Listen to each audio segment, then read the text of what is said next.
Welcome back to World Crisis Radio. We're just recapping the features of the fascist austerity plan submitted by Congressman Paul Ryan. We're wondering whether he comes from a John Birch Society family. He seems to come from the most reactionary part of Wisconsin, where the main support for the equally fascist Governor Walker is located. And this is simply genocide against the American people. You abolish Medicare and replace that with a voucher where you're on your own, and if the money on the voucher is not enough to buy a policy, tough luck for you. You're on your own. Risk is shifted to you.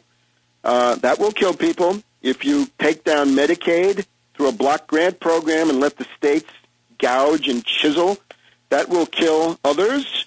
And this other issue about the elderly people in the nursing homes getting paid for by Medicaid, if you tell the families you have to come up with that money yourself, that will either bankrupt the families, and this is others, not just the elderly, but the younger people.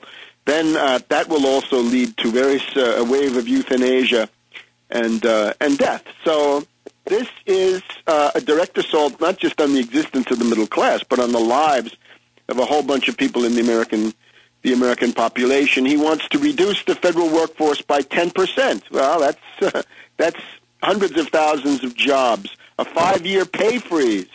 He's acting as if the federal workers created the Depression. How about the zombie bankers, Ryan? How about the Wall Street sales tax to gouge back the ill-gotten gains from the recipients of the bailout that you Republicans voted for? Because you did. It was your president, your Secretary of the Treasury, Paulson, who came up with this, and you're telling me you're a different kind of Republican. Yeah, right. Research and development. Want to keep up with China? Well, not with Ryan. Ending subsidies for applied research. No more. And just to show what kind of a scoundrel this guy is, remember Obamacare. Now, we're against Obamacare here. We don't like that individual mandate.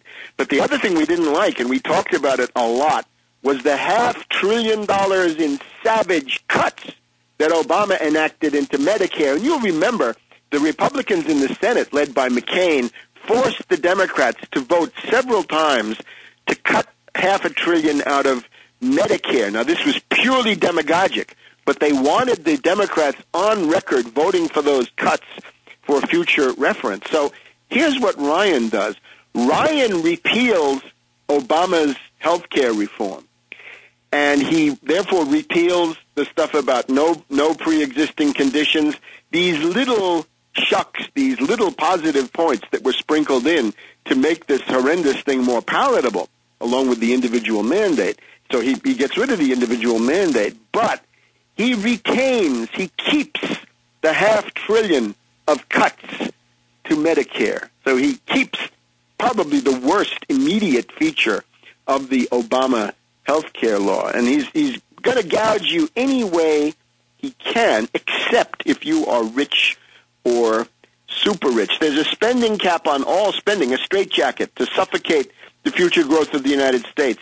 All spending is capped at 20% of gross domestic product, down from the current level of 24%. And with this, he says he's going to balance the budget in 2040. Well, surprise, Congressman Ryan, austerity cuts do not work. You cut the budget this year, the deficits will be greater next year. It's a world economic depression. So anyway, now with Ryan, $6 trillion of cuts. And we have all kinds of reactionaries saying, oh, what courage. And Obama is already on record saying that, Ryan is a serious guy and deserves some kind of a hearing. It goes in the direction of the BS Commission, the Bowles-Simpson or Cat Food Commission, as it's been called. The Rivlin has been flirting with Ryan. The Democratic austerity ghouls and the Republican austerity vampires are meeting, I'm sure, in some secret session to plan this out. And again, one of the main ways this could be stopped is with some nice big scandals, and that's unfortunately that situation. Similarly, in the states, this past week in Wisconsin, we had this very interesting election. I believe the Milwaukee County Commissioner replacing the fascist Walker who had gone on to become the governor of the state, that an anti-Walker Democrat, I believe, or somebody who claims to be anti-Walker, has taken over as Milwaukee County executive. But the big election was the Republican Prosser, a tool of Walker in the same, well, we won't compare him to various figures. I was thinking of Freisler in the German courts of the 1930s.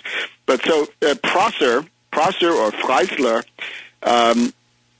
was running for re-election to the state Supreme Court of Wisconsin against the Democrat Kloppenberg. Now, Kloppenberg was no bargain. Kloppenberg would have had a better chance of winning this election outright if Kloppenberg had come out and said, "I'm for trade union rights. I'm gonna keep trade unions as part of the American social contract."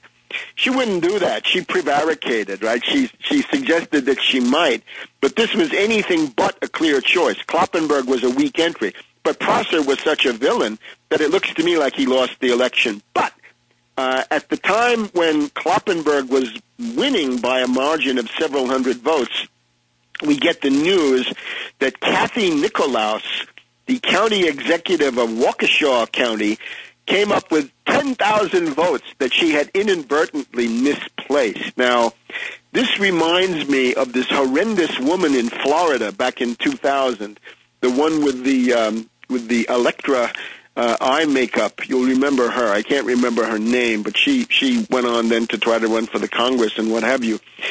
Kathy Nicklaus of Waukesha. Waukesha used to be known for beer manufacturing, so maybe she had drunk herself under the table.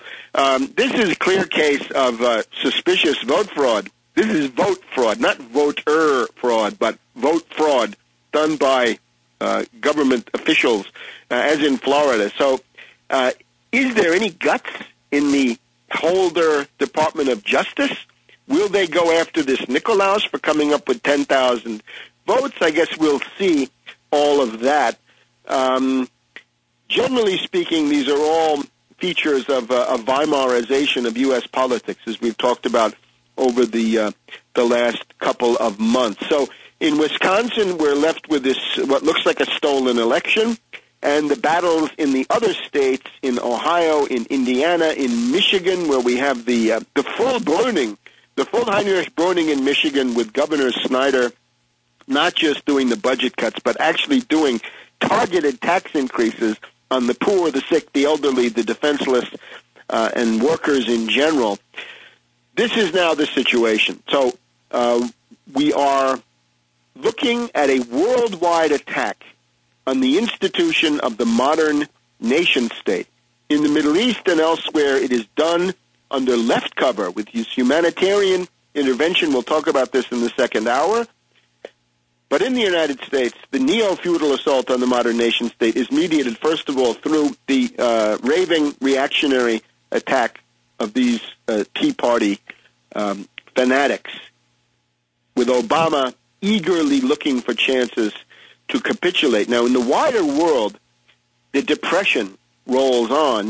Remember that we've been working with this comparison of the European banking crisis of 1931, the one that hit Austria, Germany, Eastern Europe, and then destroyed the British pound in September of 1931. In that case, it was all done during a 6 to 8 month period, blew out the entire European banking system. This time around, of course, it has taken more than a year. The beginning of the Greek crisis originally is about a year in the past now, April, May of 2010. It became especially acute.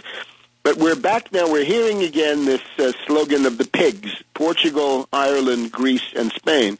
These are the hedge fund hyenas who use this kind of despicable language. So what we now have is Portugal heading for national bankruptcy. And, of course, it's always interesting to see that the people who are most eager to capitulate to the International Monetary are the ones from the Socialist International, the Second International. In this case, it's Socrates who's brought in the European Central Bank and the International Monetary Fund. And we'll take this up again in the second hour on World Crisis Radio.